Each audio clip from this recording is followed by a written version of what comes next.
Hello Aquarius, welcome to your June 2019 reading from my heart to yours. I hope this message reaches you and finds you well. We are going to look at the feminine and masculine energies for Aquarius in 2019 and see what they're bringing to the table and teaching you this month. We'll talk about some of the events, challenges, lessons, and blessings that Aquarians will face in June, and then we'll also look at each zodiac connection to Aquarius. So to get started, let's look at the feminine energy, which is where we receive our sacred knowledge and divine wisdom, and our intuition comes from. Let's see what that is sharing and teaching Aquarius in June 2019. And it says, speak the language of love.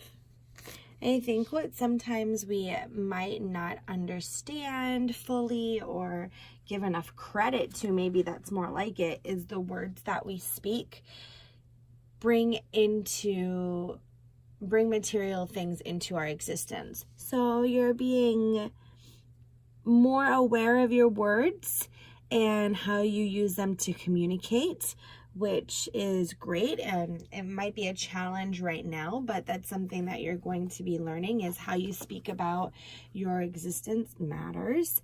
When you can shift your words into a more loving place, you allow for greater connections.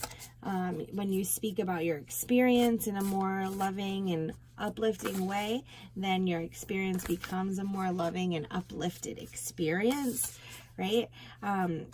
So sometimes we want to change our experience in order to get a result, which is fine. Sometimes that needs to happen. And sometimes what needs to change is how you speak about your experiences, because if you continue to have the same patterns in your language and your beliefs and your actions, then you're going to continue to feel similar things at each experience and each relationship that you go through.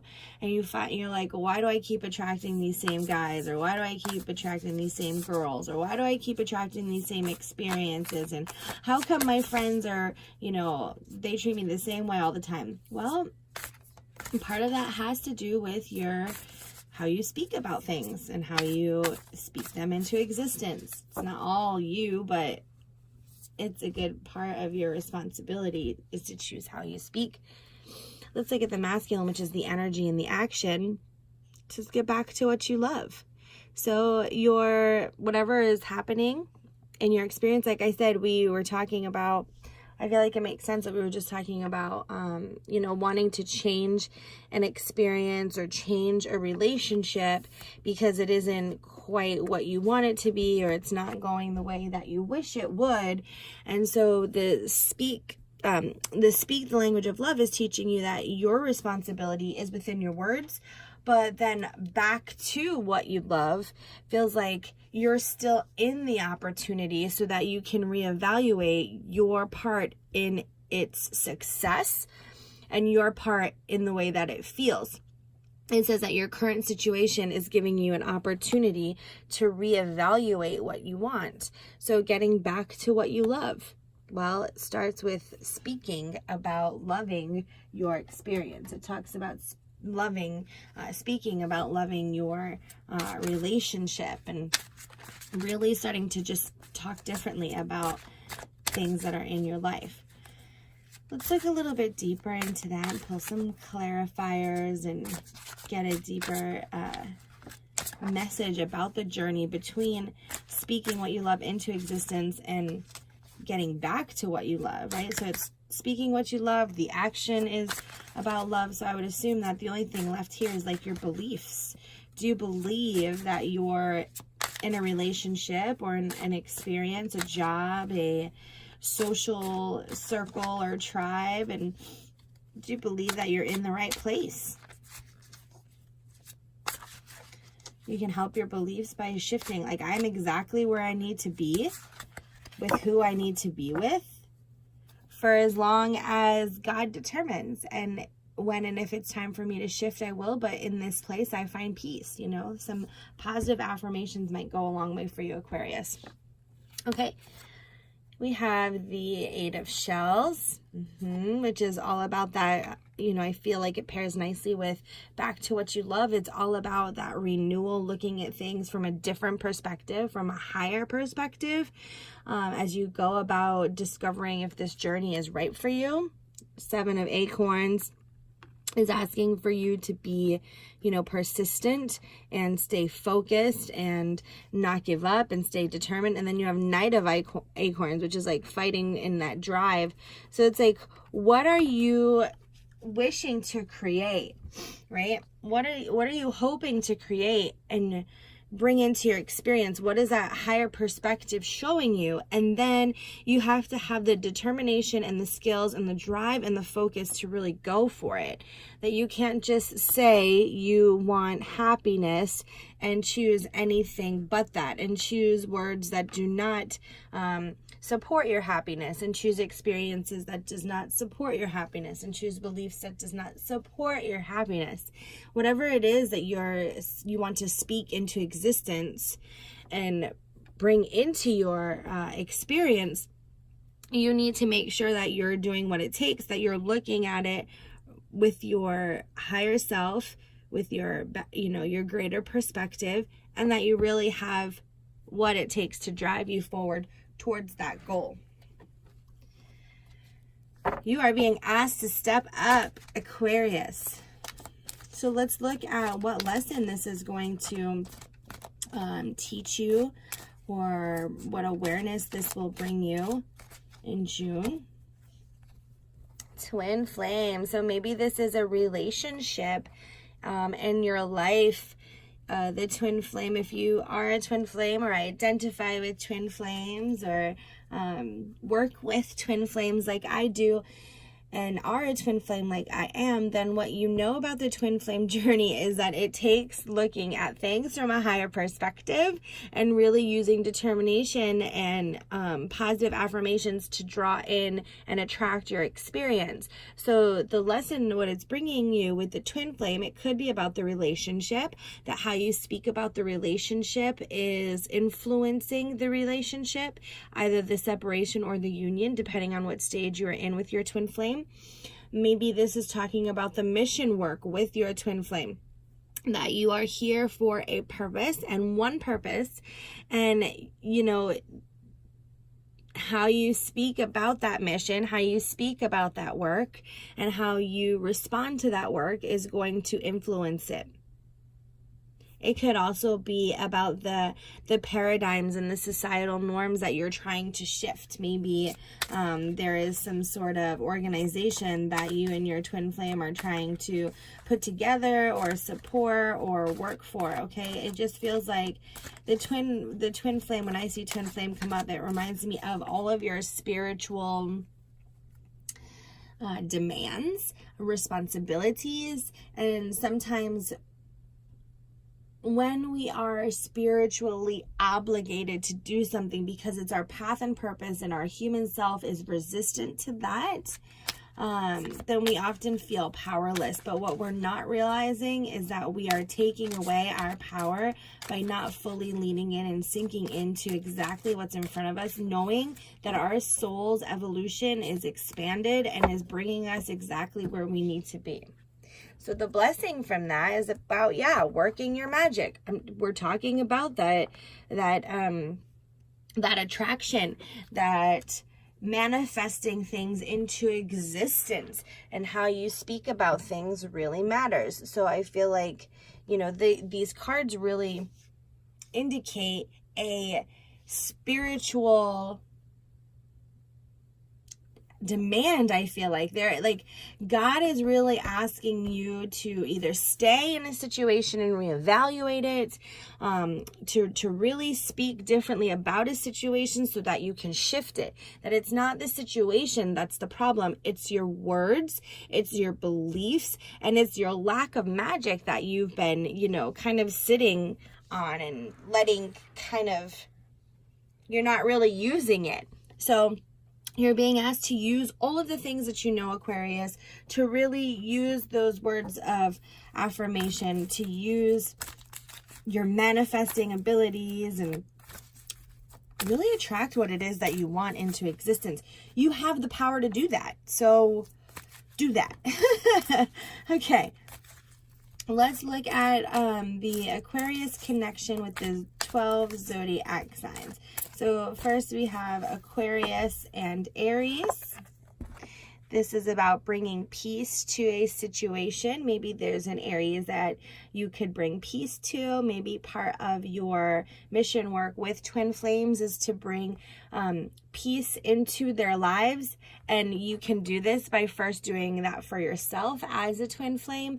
And, you know, knowing that the magic that you're working is something that you can use to teach others, okay? So Aries is showing you that the peace that you learn to embody within yourself is what you can use to help others. Everything that you can do for yourself, you can teach and be a spiritual teacher for others who wish to accomplish something similar or a similar result. All right, let's look at Aquarius and Taurus. We have Crystal, and this is reminding you of that higher perspective that we spoke about, the Eight of Shells, looking at things from a greater, with your greater eye, to know that this is a divine path. And even when you can't, your human can't see what's happening or how things are evolving, your soul knows exactly what it's doing. God knows exactly why you are placed there. The universe is supporting you, and there's a Taurus in your life that is, you know, reminding you of that, or that you're working with a Taurus in your life on that. Next we have Aquarius and Gemini. This is Akasha. So the Akasha is the spiritual realm. It's where our divine wisdom and information comes from. So this feels more like, you know, since the beginning of June is also Gemini season. So maybe in this season of your life, Aquarius, you're starting to tap into your spirituality and become a spiritual teacher. We talked about twin flames. We talked about working your magic. So it feels like you're on this spiritual path of I don't want to say enlightenment, because sometimes those, you know, buzzwords can kind of come with the wrong connotation, but you are learning more about spirituality in your own experience so that you can be a spiritual teacher to others, and you can share the wisdom that you have learned from your experience and teach from that place. So I feel like the Gemini season is teaching you that, or maybe there is a Gemini in your life that allows you to practice your spirituality and expand on your gifts. All right, next is the Cancer-Aquarius connection. And we have Adriana, who this is, you know, this has to do, yes, with children, but it's more about, you know, be an example for others, to follow the example that you're being guided to, that you are being guided and brought in a direction. And if you can just release the desire to control the situation and continue to follow faithfully, you will find yourself in a place to receive more abundance. Okay, so that now is, we're going to look at Aquarius and Leo.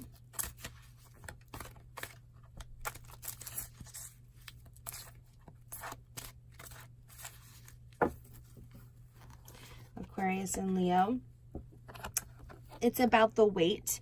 When things aren't happening, when this shift isn't happening, when you're here and you want to be there and you're being asked to go back, you know, back to what you love, and you're not quite there yet, then that's when you're asked to, in that space, to use it effectively and wisely. And even if conditions aren't favorable for you to feel like you belong there, or you feel like the relationship is or isn't working, if you're not feeling it, that's okay. But how you are in that place, in that space, is going to determine how things go. So it's really going to be important for you, Aquarius, to just sink into it, find your place of peace, eat healthy foods, participate in healthy activities, drink lots of water, keep yourself hydrated, and, you know, take care of your physical self and your energetic self, your mental self and emotional self in this space, and bring it to a place where you can speak the language of love, and you can work your magic, and you can work from a higher vibration. Next, we have Virgo and Aquarius. Virgo, Aquarius connection. Virgos are bringing really happy changes to your family, so stick it out. If there's a Virgo in your life, then they're going to help you with happy changes. They're going to inspire this shift, and they're helping you along your way to reach your goals and your dreams for your family. This can be the family that you have, you know, created. It can be the family that you're born into. And it can also be your spiritual family in your tribe. So that's the Virgo energy for you. Next, we have Libra and Aquarius. The Libra-Aquarius connection is asking you to look deep into your heart. I feel like this pairs nicely with this image. You have the two, the heart being lit up, the heart light shining. And so I feel like that's a really good message, that you got to look deep within your heart, what it is that your heart wants, where it is that your heart feels happy, and really live from that space. Really allow that place and that light to guide you. And that's what Libra is showing you in the month of June, Aquarius. Next, we look at Scorpio, the Scorpio and Aquarius connection. I'll just drop half the cards. I'll just drop all the cards. How about that? Let's try again. Scorpio is reminding you to try again. Seems legit with the message that you've been receiving, right, Aquarius? Back to what you love. Try again. Reevaluate the situation. Let's pull a card anyway.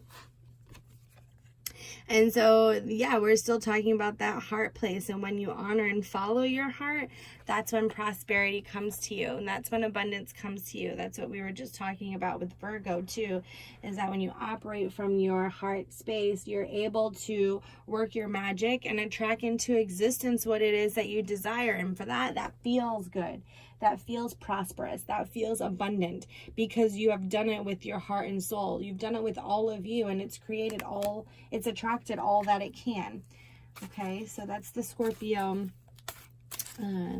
connection with Aquarius. Next, we have Sagittarius and Aquarius.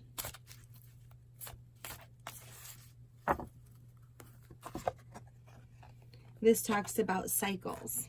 So there's definitely a cycle that you've been going through with this reevaluation of your life and trying again. And maybe you're in this same relationship or job or experience, home life, education, school setting. You might still be in the same experience, but you're being asked to look at it with a different eye, and that will create a different outcome. And that's what this card is reminding you. That's what Sagittarius is reminding you, that it might still be the same, you know, person, place, or thing, but how you look at the situation and how you speak to and with the, you know, whatever it is that you're experiencing, that will shift how it actually goes, how the relationship goes, how the experience will go. It doesn't have to go the same way if you don't respond the same way, okay? So next is Capricorn. Capricorn is more children energy, and this talks about, you know, your children that are here on earth and your children that are still in heaven, or your children who have come down to earth and had to go back to heaven. Any of that that sacral healing is happening in June. And, you know, June is a really powerful month. The new moon is in Gemini. The full moon is in Sagittarius. And then we have the solstice coming, depending on which hemisphere you're in. So it's like there's this time where there's a lot of energy, and just there's a lot concluding. So any sadness or any, you know, incompletes that you feel in your life, whether it be related to a child or even your childhood, your inner child, anything that feels incomplete will come to completion and fruition in June. And Capricorn is reminding you of that. And Capricorn is the, you know, all about family. So there's definitely some shifts coming to your family in the month of June. Okay, next we have the Aquarius connection. So this is a higher awareness message. This is often a, you know, message for you, even if you have Aquarius in your life. Usually this is an Aquarius awareness card. But let it resonate as it will in whatever situation you're in. Archangel Michael, what a message for Aquarius, because this is about that divine path that we were talking about, right? That sometimes our divine path feels different than our human acceptance of it. And when you can pray to Archangel Michael for the courage for you to make the changes that you need to make so that you can stay on your path and work your life's purpose and work your, you know, twin flame mission, you know, pray, really use prayer and meditation to help you during this time to do and what it is that you need to do and overcome what it is you need to overcome and get back to what you love. Archangel Michael is going to help you get back to what you love. And finally, Aquarius is Pisces.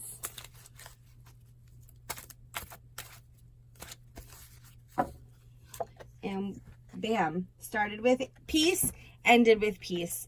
Feels like that's a beautiful, when we talked about that cycle, if you start a cycle with peace, it will form into a peaceful experience. And when it's time to transition from that experience, it will transition in a peaceful place. And then you continue to move forward in your journey from a peaceful place because you're in a peaceful place. So yeah, really work on that inner peace, Aquarius. Find peace where you're at. Find peace where you're going. It's all good. And finally, Aquarius, I'm going to leave you with some healing information as you navigate this journey, as you come to a place of acceptance, as you ask your angels and God and Jesus and your higher self and your spirit guides and the universe and your creator, and you sit there and you have a meditative session with them and you pray to them about your wants and your needs, the courage that you need and the desires that you hold in your heart. I pray some healing over you that you can integrate your soul's purpose and your human experience. And some healing advice to do that is to recognize your progress and how far you've come, and to really, you know, allow for that to indicate that you're exactly where you're meant to be. And you've been doing such beautiful work, Aquarius. And this is just asking you to level up. And you're so ready. So I wish you all the best blessings and love. Take care.